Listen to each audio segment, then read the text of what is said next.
Welcome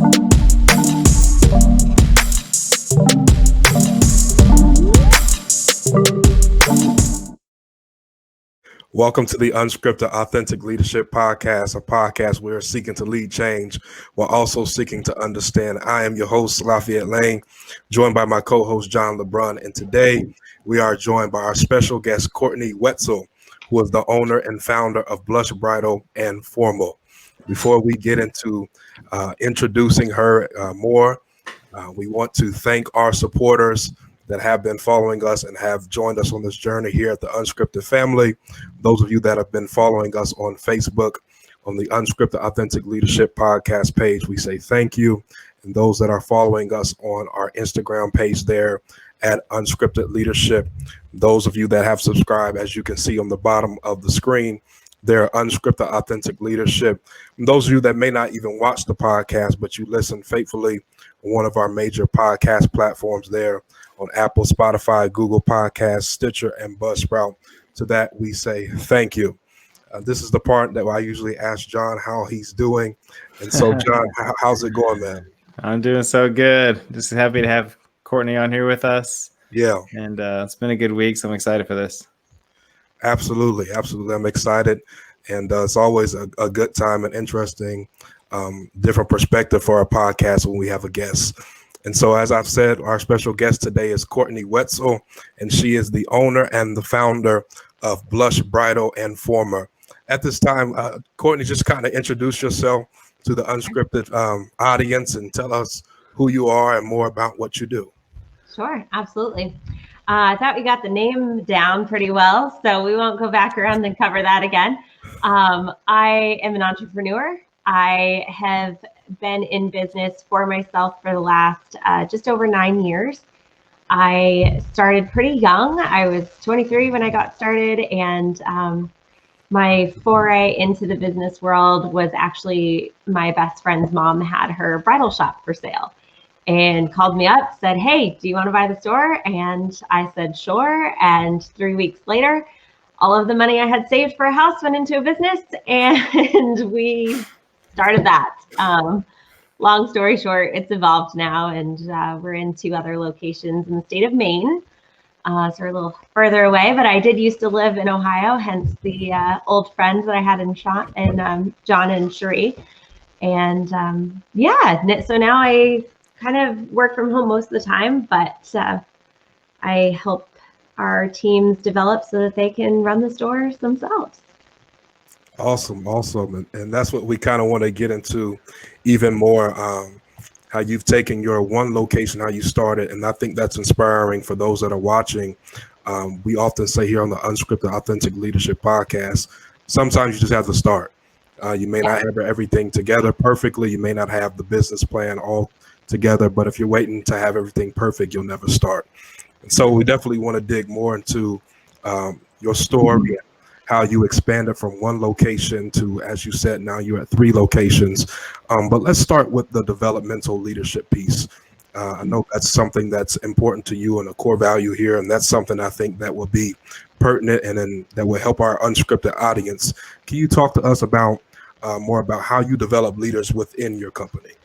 Yeah, I think it morphs, just like you said. The reason why people start a business is all different, but I think sometimes we get started simply because it's survival or because it's, just something to do. And so I think developing leaders kind of started that way for me as well, meaning I knew that the only way for me to expand financially with the business was to expand geographically. My first store was in northern Maine, which the opportunity is pretty limited. And then when our Canadian business dropped out in 2014, when the dollar changed and all of those things. So we knew we had to expand geographically. In order for that to happen, I had to duplicate myself. I had to create leaders and people who could do what I was doing in all the different locations. And so I guess it was born out of necessity. Granted, I've always been passionate about it. As time has gone on, though, I think developing leaders is not, it's not the means to just a business end. For me, that's actually the purpose. That's the focus now. I literally exist to build leaders, and the business is now the vehicle to do that. So it's kind of shifted. It's like flipped on its head essentially over time. Wow. Go ahead, bro. No, you're good. I'm just listening. Keep going. That's good. I think that's important, because I think so many times we can focus on, I'm just in here to make money. I'm just here to feed my family. And if you focus on what the core is, and it's all about developing relationships and developing leaders that will develop other leaders, I think that'll propel us in every aspect, and especially those that are in leadership, whatever context that is, and to find what your core purpose and mission is. Because of what you just said, I think that's so good. Now that you find your mission, everything else will fall into place. Absolutely. And I feel like leadership, small business, entrepreneurship, all of these things take a certain toll, because it's not necessarily the easiest clear-cut route, for sure. Sure. And I think you can only do that so long and, stay energized if your purpose is money, or if your purpose is, just a superficial thing. I think until you make a connection with a deeper purpose and a deeper mission, it's pretty hard to recharge. It's pretty hard to find satisfaction or, reward in those things. So I think, when you focus on developing leaders, but not just even stopping there, I have a leadership team. I have 6 managers who run our different stores, but then developing for us, all of our other positions are essentially stylists. So we're in the attire industry, but developing all of them as well, and helping each person, even if they've been in the job 2 months, that they know that their role is to be a leader. And whether, they manage people in our company or not, they are leading the people who walk into the stores. They are leading those experiences. And so every single person, we like to drill into everyone's mind, like, if you are in this company, you are a leader. And so you have to proactively be involved in what that means. That's so good. Wow, that's really good. So how do you go about then, if you dive into that just a little bit, how do you get into the newest person is a leader, right? A lot of times when someone's brand new, their whole focus is just to sort of, I don't want to mess up and I need to learn. Right. A little bit on the helpless side sometimes when someone's new, with a little bit of that, well, I'm new kind of, and you kind of understand that a little bit. Yeah. But every company would love to take the newest person and have them take ownership of their role as soon as possible. It's not even necessarily about them knowing everything, right? It's just about them taking ownership over what is their current spot on the team, how can they help the team the most, and as you said, the mission, which I'd love to get into in a minute. And then, but also how do you get them to take ownership over seeking that knowledge, right? That's so hard to do. Sometimes when someone's new, they're just sort of in that sort of that lull spot of maybe it's almost the difference between the person who is proactively getting extra knowledge or proactively watching other people or learning new skills within the job versus the person who you say, hey, can you go and straighten this area up? And then when they do, they stop and they wait until you tell them to do something else, right? You got both kinds of people versus the other one who's like, all right, what can I do next? Or what can I learn next? Hopefully I'm making sense here, but how do you get that newest person to take that leadership like that? That buy-in, I think, is the word you're looking for there. And I think if you ask any leader or any business owner, the thing that they want of their team members the most is buy-in, right? You want somebody who's in it. And I think for me personally, I found that's a lot easier if I hire it than if I try to instill it after the fact. And so step one, if you will, in my mind is bringing the right kinds of people into the organization from the get-go. And so how do you do that? I think, like John, like you just mentioned, for me, it evolves around mission. So it's like, if you have a strong mission that clearly defines what your company is on this earth to do, what is the driving force that will not only continue propelling your team forward, but attract the right people to you, and the right people being your staff, but also your customers. And I think when you are clear on that mission, it makes it a lot easier to attract people who that mission sets their soul on fire. And if it sets their soul on fire, you don't have to externally motivate. If you have an inspiring purpose, it takes away the need for a lot of external motivation. So I think that's, for me, I tried the hard way for years, you know, to, as a leader, continue to try to motivate, but you're pushing, right? And I think when you focus on what are we here to do, what's the bigger purpose, you're inspiring and you're pulling people forward and you're leading from the front and you're giving them a cause they can get excited about and get passionate about. And then when they do the mundane thing, like the cleaning the toilets or you know, whatever it is, the little jobs, it's like, well, no, you're not. Your purpose in doing that is not just to get squeaky clean bathrooms. Your purpose in doing that is to achieve the bigger mission. Yeah, Wow. that's good. That's good. I want to stay right there on the developmental piece, and I know John wants to get into the mission, because I think you made a demarcation between motivation and development, is what I heard you say. And so now that you have the leaders that you said that you hire, it's easier to hire than to instill it in them. What do you do not to motivate them once you've hired them? What do you do personally for within your company to continue to develop the leader? Because no matter what level of leader that you're on, we all need to continue to sharpen our edge and our creativity as leaders.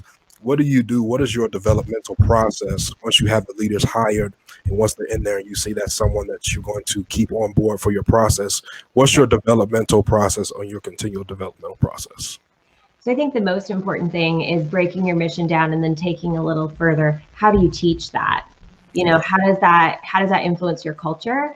What are your core values as a company? Have you defined what those are? And then how does that permeate everything? One of my favorite podcasts is the Craig Groeschel Leadership Podcast. And one of his things he's famous for saying is that culture is a combination of what you create and what you tolerate. So we really try to be cognizant of that. It's just one of those things where it's like, okay, you have to create it with your strong mission. It has to be something that grips people's hearts and their minds. And then you have to figure out what tolerating you're going to do, you know? And so when certain things come up, as leaders, like, you know, for me personally, I have to make sure that every leader in my organization understands and break down what that mission means, like what that looks in application. What are those core values and how do those influence the decisions we make?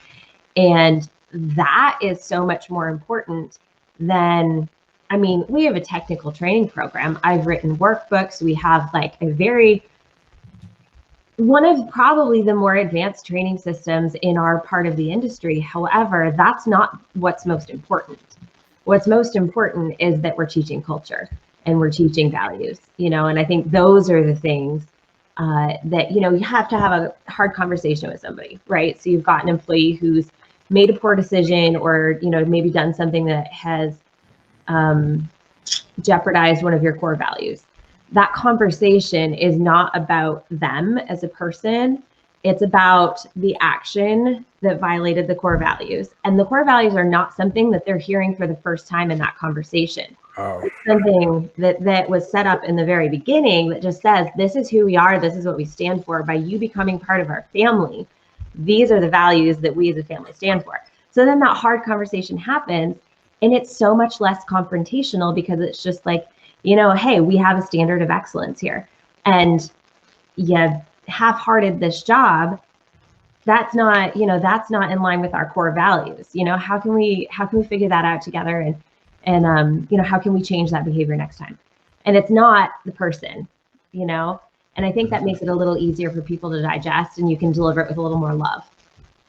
I think what I'm hearing is defining those core values is about the standards then versus the attack on that individual person. Like instead of it being Courtney's values versus theirs, it's the standard of the company, and everybody must raise to the standard to move forward to, complete our company mission and so forth. Yeah. So, and I think it answers the questions for you. Do you know what I mean? Yeah. It's if it's established clearly enough, they know the second you sit down and talk about, it's not a question of that. And I think when you have a positive culture, it's not something punitive or, live up to this standard, or it's something that it's just like, hey, we have a standard of excellence because we've got this crazy momentum. We're going to do incredible things for people. We have a mission that compels us to do more than the average. People want to be part of that. They want to identify with excellence. They want to identify with, people moving forward and doing the right things. And so being part of an organization like that is a privilege and not a right. And so if you want to be part of that, if you want to identify with those awesome things, you got to level up, sis. Like, you don't get to just, walk in and not live by the values. That's just the way it goes. But for most people, that's motivating rather than like punitive. Do you know what I mean? Yeah. If anybody's listening to this, I hope you wrote notes, because understand that people want to be a part of something strong, right? Yeah. They don't want to be part of something that just lets you do whatever you want or weak standards. People are so afraid sometimes to set a bar or set a standard, saying, well, not everybody can get to that standard. Well, that's really not believing enough in other people, right? And so people want to be a part of a strong standard. It's not saying it's a strict rules, it's a high standard.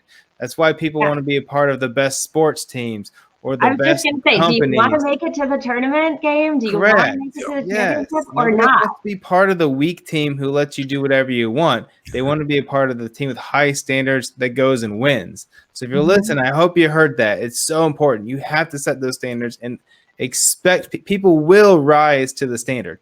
There will be people that fall down sometimes, but people overwhelmingly will raise to the standard. So that's amazing. And I think they raise too, if you're the leader, they raise to the level of belief that you have in them. So it's not enough to just set a standard or an arbitrary goal.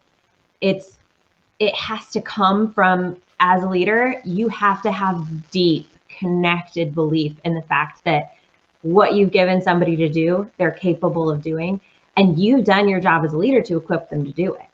And you put people in the right positions to win too. You don't just stick them in positions and tell them to win. There's a little difference there. That's good. Bro, did you have any more on the mission? Because I have another question, but it's not about the mission. No, I mean, it's been great. Basically, you've gone from, hi, I'm going to fit you in a dress at my store, to now I am going to teach my team to be leaders. And that's your role, and you allow them to work out the details of, obviously what drives revenue for a company and keeps you moving forward. That's amazing. Go ahead with your question. Our mission is, just for the record, our mission is to serve, celebrate, and empower women. It is not complicated. It is not. It's broad enough that people can identify it for a lot of different reasons. But at the same time, we also define what living out that mission looks like. So if you're serving her well, if you're celebrating and empowering her well, then you're closing X amount of sales. We have any company, you've got KPIs and benchmarks and stuff that you like people to live up to. But those are just, for me, it's not just those arbitrary numbers. It's a reflection of like, are you living the mission well? Yeah, that's good. I wanted to ask you, because of this whole pandemic, businesses were affected in several different ways. One of the things that me and John talked about, those were those businesses or those leaders that either you pivoted or you were left behind because of this pandemic. And I think it's important for leaders, maybe you didn't change your entire business model, but you pivoted or shifted in some areas to adapt to what was going on around you so your business can continue to thrive. What did you do as a leader in a situation that we've never faced in our lifetime before? How did you pivot in your business so you could keep moving forward? A lot of things. I think the most important, and I think we can't forget this piece when we're faced with something difficult as a leader. We can't forget to be human. And, while we have to lead with strength to an extent, and like we are setting an example for our team, I'm somebody who doesn't like to show weakness. I don't exactly, the vulnerability piece, I don't love going there, but I have learned over the years, yes, right? Like, I feel like so many people are, yes, girl. And so I feel like one thing I have learned over the years is I just need to take a beat and let my walls down and be okay with saying, yeah, this is hard. No, I don't know the answer yet, but I'm going to come up with it. And for me, we shut down our stores a few days before it was mandated, and we're shut down for 12 weeks. And that first week was rough. I'm not going to lie. I had a moment of just what was going to prepare me for this, as so many people did this year. And there was a minute where I didn't know. But it was just a pause to say, okay, I'm going to regroup. I'm going to let it hurt for a sec. I'm going to let it scare the poop out of me. And then I'm going to get myself together and I'm going to figure it out. And figuring it out, I'm a doer. We move pretty quickly. The idea popped in my head. All right, I'm going to find a way to make dress shopping go virtual.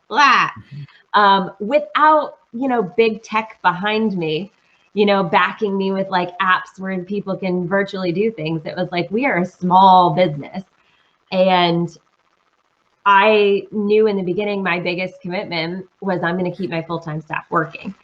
And we did. They worked through the entire time. They were never laid off. Our part-time staff, they did stop working. To be 100% honest, I think some of them made more on unemployment for that time, so they were okay with it. But for the people whose families depended on us to feed them, they kept working the whole time. So it was like, all right, if we're going to do that, this was before any hint of government assistance or anything came out. It was like, we're going to take care of our people. How in the world are we going to do that? And so the first idea was, all right, we're going to figure out virtual appointments. And so we have phones that I had just bought for all the stores. We had ring lights and tripods, and we had a store full of dresses that we had the doors locked, but we still had dresses. And so we figured out how to go virtual. We were one of the, if not the first store in the country to go virtual. We were doing consultations over Zoom. We were shipping dresses to people's home for a fee, letting them try on, taking the security, and then getting them back, and sanitizing and cleaning and disinfecting and all of this in between.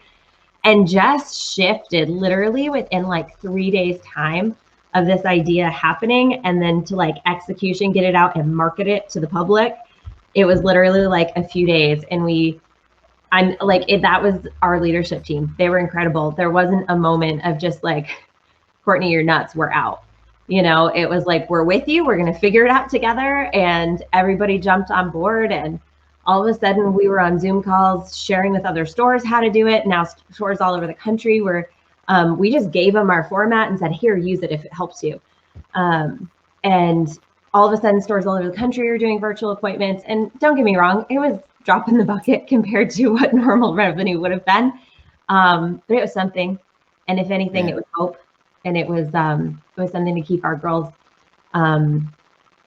active, and involved in doing something. So we pivoted over and over. It's like every week we got a different set of rules from our state. Our state was very conservative, very, very, very careful and strict, and in their handling of things. And so we had new rules all the time. We were jumping through hoops to satisfy and whatnot.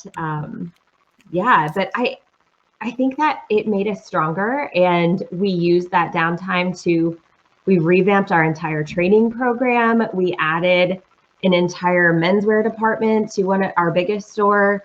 We added a complete like online boutique to one of our stores, and the online boutique had great success while people were sitting home in their pajamas shopping. So it was a wild ride. Would I want to do it again? No. but there is some sense of just, hey guys, we really pulled together, and together we did some really cool things. Yeah, that's great. So you use the adversity as an opportunity to continue to grow onto your company, probably in other areas that you probably wouldn't have thought of immediately, maybe on down the road. But because of the situation, it forced you to use that adversity and add more opportunity for your company. Yeah, even now we're not out of the woods or anything, but it's not as bad as it once was. Sure. And it's given us more legs to stand on now, so Yeah. it wasn't for nothing. So you think it even prepared you then even better moving forward post, right, pandemic? Because now you have more things than you would have previously, right?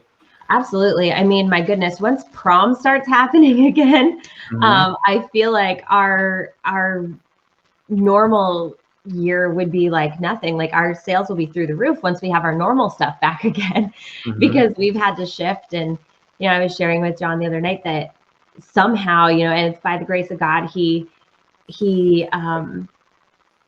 things that I couldn't take credit for, and I was closing out my books for the end of the year, and I was like, this should look a lot worse than it does right now.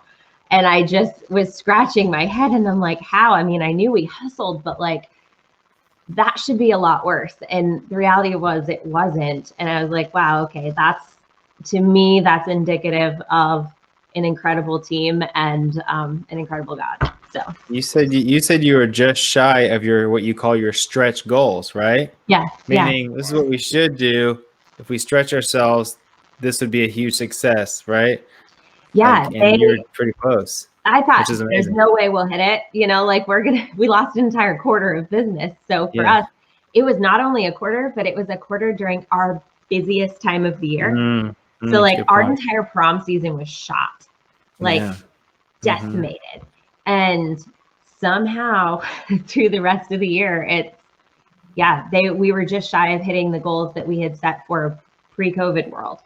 So to me, that's a win. Yeah, but without it, you probably wouldn't have as close of a leadership. You may not have your online shopping portal anymore at the time. You may not have virtual experiences that you now will have in your arsenal, right? Yeah. So it almost by having that attitude positioned you better. Not the pandemic didn't position you better, but you and your leadership's attitude to figure it out almost positioned you better to take off post, right? Well, a lot of companies are closing, and that's terrible. You'll almost be positioned to excel. It's incredible too. I just, we have girls. We just did a big round of hiring this fall, and we have girls who've come onto the team who actually have come onto the team because of how they saw we handled COVID. Wow.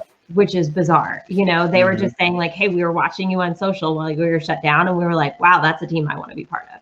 So that was kind of cool too, that it's just like, wow, when we were just like trying to stay alive and keep our heads above water, people were watching, and now we have people who are like even more dialed into what our mission is, and even more dialed into like the hustle behind it, because they saw that and they wanted to be part of it. So that's kind of cool. That's good. I know you said in your opening story of how you started your company and how you started with one location and now you're up to 3 locations. Can you give some insight to those leaders that are trying to expand on some hurdles that you face going from 1 location to 3, some hurdles you face in expansion and how you got over those hurdles? Yeah, absolutely. The biggest hurdle I think anyone faces when they're trying to expand, whether it's just expand within 1 location or expand within additional, is duplicating yourself. And everybody asks like, how do you do that? How do I find more of me? And the biggest things I would say, first of all, is if you're not extremely clear on what your mission is, if it's not concise, if you can't put it on a t-shirt, if you can't drive it into the depths of your organization, get really clear on that, because that is what your leaders are going to make decisions based on when you're not around. It's, does this line up with our mission? And then define your core values, figure out what it is you stand for and what you want those leaders to stand for, because you can't micromanage, you can't grow if you're trying to make every decision, but you have to give people tools to be able to make those decisions when you're not around. And so for me, that's mission, vision, and core values. So I wish I had those more clear from the beginning. And then practically, it's taking baby steps in that direction. So when I knew that that was the direction we wanted to head, I knew, okay, I can't be boots on the ground, you know, in the store every day. And so I slowly started taking more days that I would work from home and treating my business like it was 3 steps ahead before it was. So I think it's just, okay, so if I want to go from 1 location to 2, what does that require? What does my life look like? What does my job look like? What are my responsibilities look like if I do that? And then you've got to start living like you're 3 steps ahead. And so if that means stepping back and you are equipping more people to do things, now the piece that scares people is payroll. And I understand that, but find it, make it work. It's some extra motivation to hustle, but it's like, you'll never do it. If you, like you said, if you're paralyzed by fear, you've got to, at some point, quit the analyzing and just freaking do it. Because I think that's where we get stuck, is it's like, oh, what about? Yeah, that's valid. But at some point, you just need to give yourself a kick in the tush and make a decision and do it. And I think when you start doing that, the other piece is you'll figure out where the holes in the boat are. And as you go, you can fill the holes. Like, that's doable. You know, the ship's not going to sink. Take baby steps out of there. Wow. Yeah. That's great. That's great. So I know you have emphasized culture and mission really heavy. Would you say that is your cutting edge that sets you apart from other boutiques? You know, we know your product is great, but is that the cutting edge that sets you apart from any other floral or bridal boutique around you in your area or in the country? I think so, honestly, because our mission is not even just limited to our stores. And I think that shifts everything you do. And I think people feel that when that's the reality. For us, it used to be, I'm not going to lie, our mission used to say that we used the experience of dress shopping to serve, celebrate, and empower women. And that has shifted. We've dropped the dress shopping thing. It's not about the dress shopping. For us, it's about serving, celebrating, and empowering women. So how do we do that? Me, top down, I serve, celebrate, and empower every single person in my organization. I give them those tools to empower other people to go ahead and do the same thing. So it's not just me duplicating myself into my leaders, it's my leaders going to our stylists and our stylists serving, celebrating, empowering the community. And hopefully soon, this is the exciting part, is we're hoping to take that a step further and go into high schools where we're serving, celebrating, empowering young women who want to be in leadership and showing them that it's possible and like a blueprint of what that can look like and how that can change their lives. And then taking it a step further, and we want to do a summer camp and, you know, different things where it's like we really are invested not just in selling a dress, but in using that as a vehicle to literally change people's lives. And I think that to me is huge, you know, that's the end goal. So it's, you know, if I've got to sell some dresses, I've got to be profitable, I've got to be smart as a business so that I can continue to do those things. And it takes money to do a lot of these things for sure. But it's not about the money. It's about the bigger purpose. And I think that, I mean, to me, that's the whole picture, you know? And, you know, it's funny because you ask me like, you know, is that what sets you apart or makes you different? Yeah, we're different. I don't think we're better. I think, you know, this works for us. This is like what my heart beats for and what we've found success with. There's a lot of people doing it a lot of different ways. And I think that's, you know, that's what makes the free market exciting, is that there's a lot of different ways to do things. But that's definitely something that makes us different for sure. So refreshing though, because so many people I hear all the time, especially as they go into school or come out of school, and you say, where do you want to work? And they say, I want to find a nonprofit. I want to find a nonprofit. Because the image is that if you work for a nonprofit, that's giving back to the community, or that's people who really help. But the reality is it's not necessarily like that. That almost assumes that a for-profit company is just for the profit. What people don't realize is that a lot of companies are for profit and they are also for enhancing their communities and the betterment of many lives. But you have to have the resources to do those things, right? I mean, so often, you know, I mean, look at a church. Churches are always trying to raise money, right? Sometimes to build a giant building, and sometimes to act, do other things. But often it's they need the resources, right? I'm not here to say which churches do it good, not. But my point is it's needed. So it's just so refreshing to hear you say that, because and I hope everybody else is listening. Like it's. I'm not saying every company does this, but I wouldn't say it's a rarity that a company has that. But it's really cool that for profit and for people. Correct. Like, they're not mutually exclusive. Yes, it's very refreshing to hear. Yeah, thank you. No, I think that's the key. And to be 100% honest, it's made me level up because I hate getting into the weeds. Like, if there's one thing I could never do again, it would be bookkeeping. Like. I'm a chill human. I'm an intense human, but I don't get mad. And so like, there's nothing that makes me want to throw something across the room like bookkeeping. Like, it just inspires this wrath inside that it's like, I don't understand. And I just feel like I ignored that side of the business for so long, where I was just like, people, like, let's work on, let's build the leadership. Like, let's focus on the people, do that.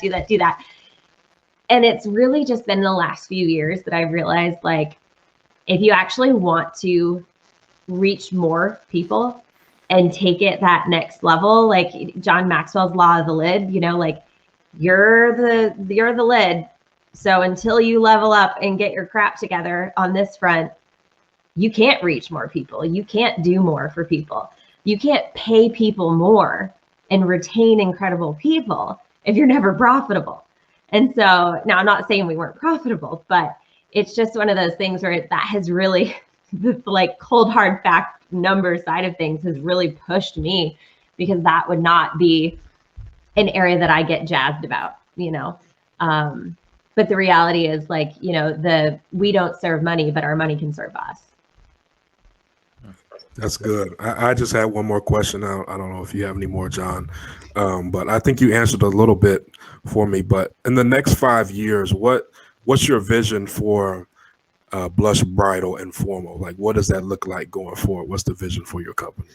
Yeah, you guys are the first time I'm probably making this out there to the public. Great. Heard it here first, folks. This year brought a lot of clarity. And I think for a minute there, and I just posted about this on Instagram last night.